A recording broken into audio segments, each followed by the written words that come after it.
Assalamualaikum warahmatullahi wabarakatuh. Selamat berjumpa dengan saya dalam pembelajaran IPA.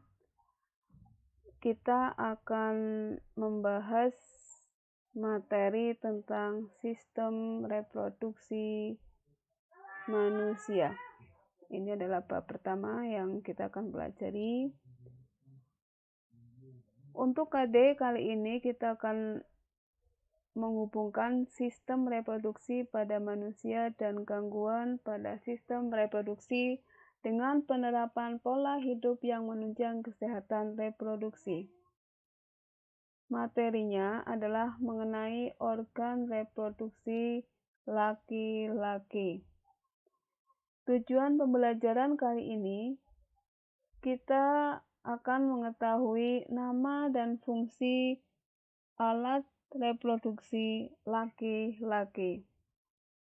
Oke ya, siap belajar ya. Kita langsung ke materi. Ya. Mengenai organ reproduksi laki-laki pada manusia, organ reproduksi adalah organ yang digunakan dalam proses reproduksi pada manusia. Organ reproduksi punya peran penting, yaitu apa? Menghasilkan keturunan melalui pembuahan atau fertilisasi. Pada organ reproduksi laki-laki, kematangannya ditandai dengan diproduksinya atau dihasilkannya sperma. Kemudian kalau pada wanita ditandai dengan terbentuknya sel telur atau istilah lainnya adalah ovum. Ya, ini adalah gambar reproduksi, alat reproduksi laki-laki.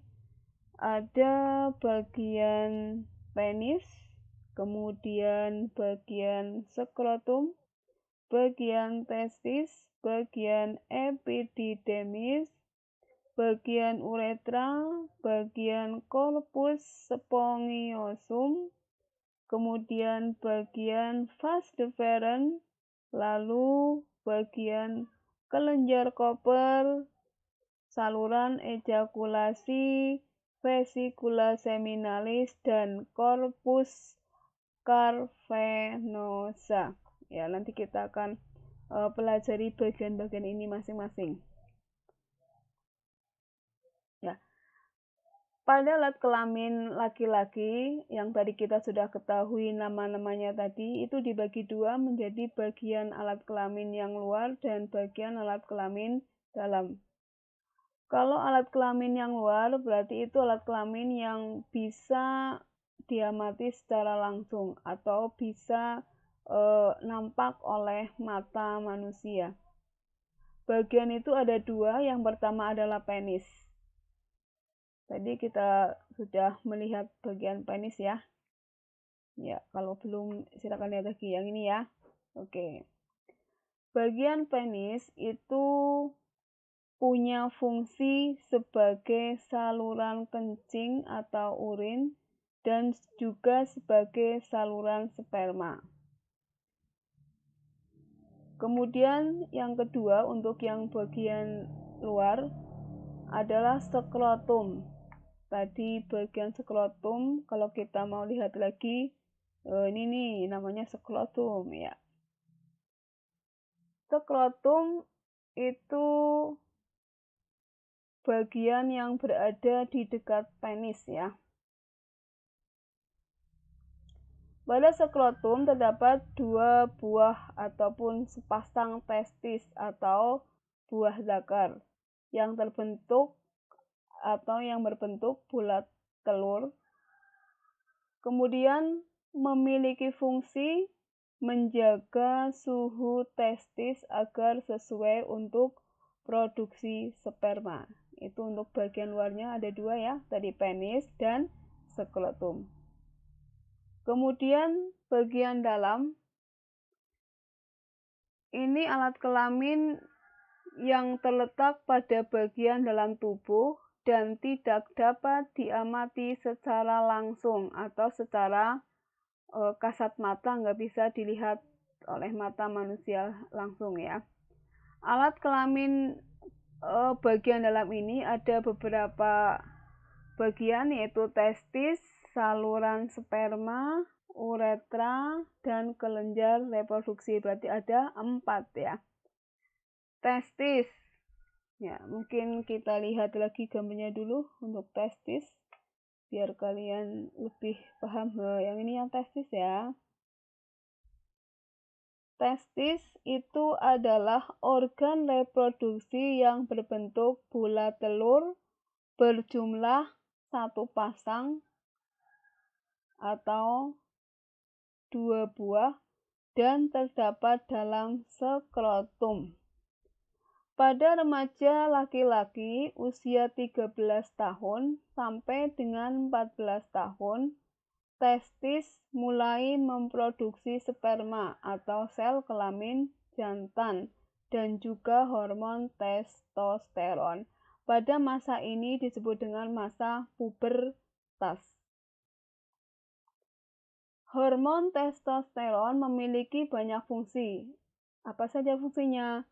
Yaitu mengatur perkembangan dan fungsi alat kelamin laki-laki, kemudian mengatur perkembangan ciri-ciri kelamin sekunder, lalu seperti tumbuhnya rambut ya.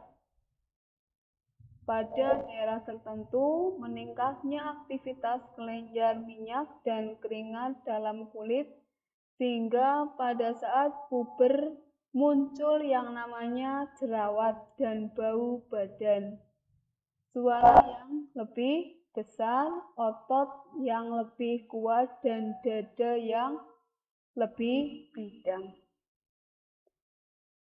Bagian yang kedua adalah saluran sperma ya. Sperma yang dihasilkan di dalam testis akan keluar melalui yang namanya epididymis. Epididymis merupakan saluran yang keluar dari testis. Pada saluran ini, sperma disimpan sementara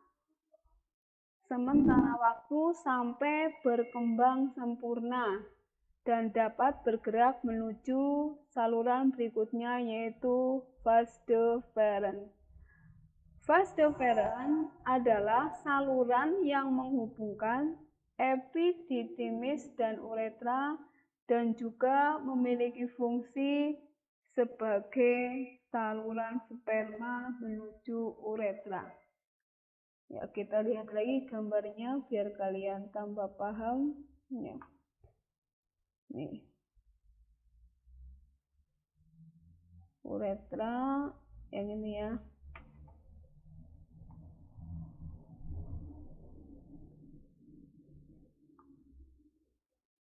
Ini. Uretra ya.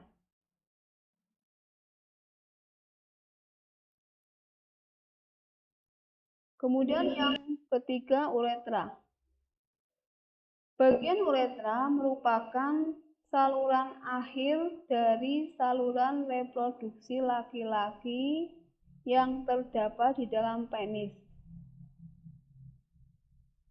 Uretra selain berfungsi sebagai saluran keluarnya sperma, juga punya fungsi sebagai saluran keluarnya urin.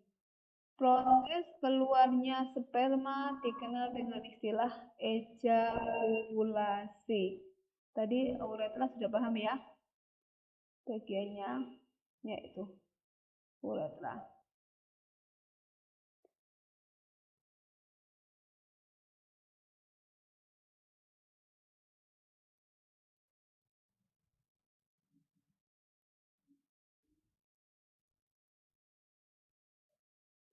Kemudian kelenjar reproduksi. Kelenjar reproduksi itu memiliki fungsi memproduksi getah atau cairan yang nantinya bercampur dengan sel sperma menjadi air, mani, atau semen. Kelenjar reproduksi pada laki-laki terdiri atas berikut ini. Yang pertama adalah vesicula seminalis. Apa itu vesicula seminalis? Ya, yaitu struktur yang berbentuk seperti kantung kusut kecil kira-kira 5 cm yang terletak di belakang atau istilahnya posterior dari kantung kemih, di belakang kantung kemih. Kelenjar ini menghasilkan zat yang bersifat basa atau alkali, fruktosa atau gula monosakarida, hormon prostaglandin, dan protein pembekuan. Kemudian ada kelenjar prostat. Kelenjar prostat memiliki fungsi menghasilkan cairan keputih-putihan, lalu sedikit asam, mengandung beberapa zat yaitu asam sitrat yang digunakan untuk menghasilkan energi, beberapa enzim yaitu pepsinogen, lisosim, dan amilase, lalu seminal plasmin yang berfungsi sebagai antibiotik untuk membunuh bakteri dalam saluran reproduksi. Ini kelenjar prostat. Jadi kalau kita lihat gambarnya tadi ini ya, ejakulasi ya, kelenjar apa nih, Koppel.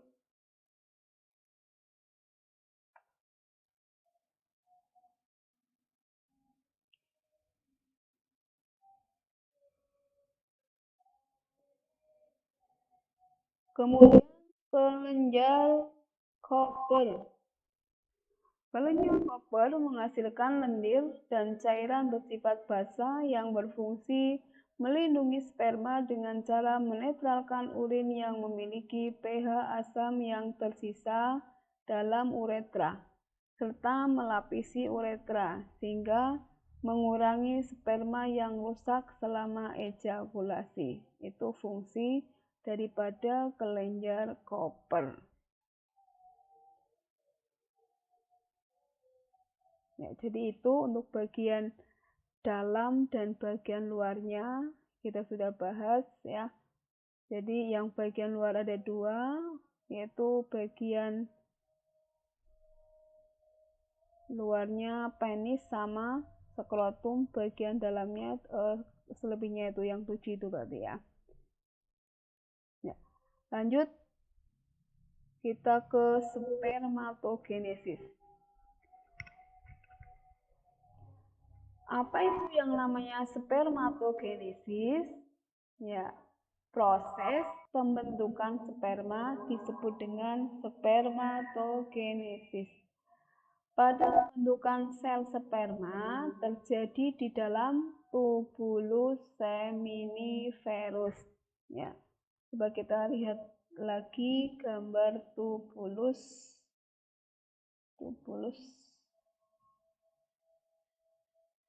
di bagian mana?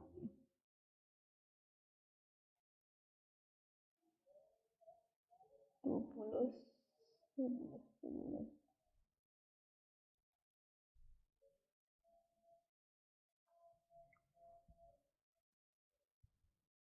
Kumpulan tubulus sebenarnya struktur yang membentuk testis. Proses pembentukan sperma pada saluran tersebut terjadi secara bertahap. Diawali dengan sel induk sperma atau spermatogonium yang bersifat diploid atau 2N. Selanjutnya, sel spermatogonium mengalami yang namanya pembelahan secara meiosis ya, dan mengalami yang namanya diferensiasi atau perkembangan, sehingga terbentuk sel sperma atau spermatozoa yang memiliki ekor. Sel sperma yang terbentuk tersebut bersifat haploid atau istilahnya N. Ya, itu pembentukan spermatogenesis. Nah, ini dilihat untuk gambarnya ya. Spermatozoa yang kayak ini ya, kayak apa nih? Kayak cacing. Jadi awalnya spermatogonium nih ya, kemudian menjadi ke bawah spermatosit primer, spermatosit sekunder. Nah, ini yang disebut dengan spermatozoa. Nah, ini kalau kita lihat di dalam testis ya. Kemudian ini ada epididymis, tubulus seminiferus. Ini irisan melintangnya bagian tubulus seminiferus. Tuh. Itu untuk pembahasan mengenai organ reproduksi laki-laki. Insya Allah ya. Paham ya? Ya insya Allah. Semoga bisa dipahami untuk materi kali ini, insya Allah mudah ya. Dan kita ketemu kembali dalam pertemuan berikutnya. Nanti untuk soal itu di dalam link ya. Oke, buku rujukan sekian saja. Assalamualaikum warahmatullahi wabarakatuh.